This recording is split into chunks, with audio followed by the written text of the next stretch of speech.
Hi, good day. This is Raghava Kashyapa, CEO of Qualitas Technologies, and today I'm very excited to share with you something unique that we've built. So, as you know, Qualitas Technologies is a solution provider that specializes in machine vision and AI, and we use computer vision and AI to solve complex applications when it comes to manufacturing quality control. So I'm really excited to share with you one such machine we've built, because one of the things that we do is we take challenging projects which are unique, difficult, and then we apply engineering principles right from image acquisition all the way to image processing using AI. So a machine vision solution requires images, right? So you need to capture images first, and that's where image acquisition comes in. And then you have image processing, which takes those images and processes them using software to come up with some kind of decision or some judgment on that images. So let's take a look at one example that we have developed. So to help me explain this particular machine, I'm going to bring in a colleague. So hi Vignesh. Hi Raghav, thanks for that introduction. I am Vignesh Suvarna. I am working as applications engineer here in Qualitas. I'm responsible for end-to-end execution of machine vision related projects. Today I'll be explaining this machine and how the solution was developed for this particular use case.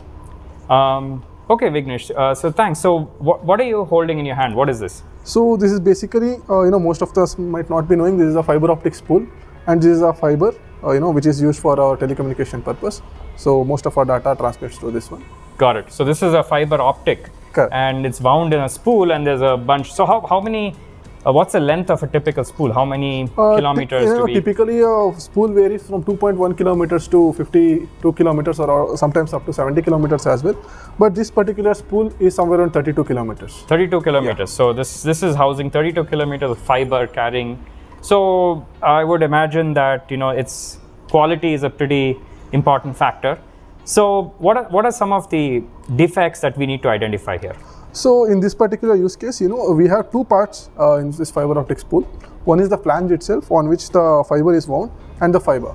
So we are inspecting for two regions. One is the flange and the fiber, as I told you. And in fiber, we have multiple defects, such as these dust particles, which we can see. These are the undesired dust particles, which should not be present in this fiber optic spool. And also we can observe there are some loose fibers. So these are also not recommended. And along with that, we can observe that there is some bump in the winding. Okay, so it's not evenly wound. Yeah, it's not evenly wound. Okay. So basically, when it's unwound, that might lead to some problem or some damage. So that is highly undesirable. Okay, and on also, the flange? On the flange, basically there are defects such as the scratch. As you can see, there are some observable scratches here. The residue of the previous, basically these spools are recycled, and the residue of the previous stickers are also deposited here, which can attract dust. So this is also undesirable. So we have to inspect for this one as well. Along with that, if there is any manufacturing defect or any damage that is caused, in the transportation or something, then we have to identify that as well. Got it. So as you can see, the challenge with a complex part like this involves viewing the part across multiple angles. We have the flanges on the side.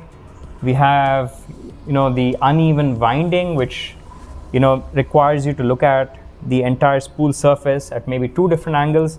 Then we have particles on this across the 360 degree cylinder, which requires you to be inspected throughout this 360 degrees. And of course the outer side, they have two sides of the flange. So there's also different colored spools, different designs. So it's not only having different lengths, but it looks like there's different colors, and there's also different flange colors, right? So the system has to adapt to all those different color combinations along with the variation in the lengths. So there is lengthwise variation and also in terms of color. Variation. There is a huge variation. So let's pick up one of these. You can pick up any one of spool, and then I take this and then I place it on the machine. Yeah. All right, simple you enough. Just have to simply press the and button. I got to hit the green button. So here it is. Looks like it's rotating and indexing it. How many positions are there? Typically, it indexes 24 times. At every indexing, we are covering 15 degree. 15 degrees, okay. So 24 into 15 is it 360. becomes 360 degrees. So there is no blind spot in that case.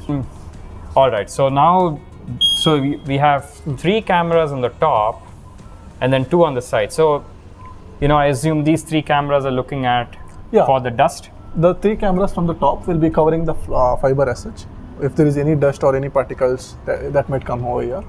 And these 2 cameras are looking at the flange and also the fiber. If in case if there is any loose fiber that might come here, that can cause because typically the issue comes near the flange itself. Most of the defect comes near flange. So these 2 cameras will be looking at both the flanges. So you're kind of zooming in on the flange edge, Correct.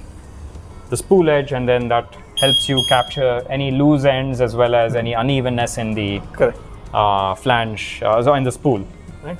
Okay, so and you see 2 cameras from the sides, one that's looking on either side of the.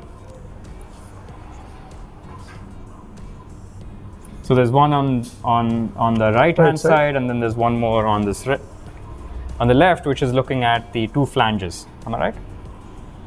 Great. Okay. So, Vignesh, how small are these defects? So the smallest defect size is 100 microns. We have to capture dust even if it's of 100 microns of size. And 100 microns. Yeah. Okay. So 100 microns, and so that is pretty small. So we need to capture a large resolution image. So what are the resolution of the cameras? Just to capture the image of the fiber and the flange internal part of this thing, we are using 5 20 MP camera along with the 112 MP camera from the back side. Oh, there's one more camera in the back. One more camera in the back. So let's look at that. So what is this camera? So basically, capture? During the winding, there are chances that there might be uneven winding. When you touch it, you can feel that. Yeah. Okay. So it's looking at the edge of the spool so that it's identifying any unevenness in the. It's very difficult to be identified with the conventional method. So what we are doing is we are finding the profile by using a backlight. So by referring to the backlight, we can identify you see the shadow. Got it. So there's a backlight which gives you only the profile of this edge, and you can see the edge pretty sharply, and then if there's any deviation in the. So if it's not a straight line, we can identify that. We can look at there's any deviations. Okay, great. So seems pretty simple enough. So now let's look at how the process works. So to be able to identify any kind of defects, the first thing that you have to do is collect enough images. So an AI-based system is to capture enough images that allows you to train an AI model. So the first step in any image acquisition is data collection, right? So how are we doing data collection here? So we have built a specific app for that purpose itself. We call it the data collection app.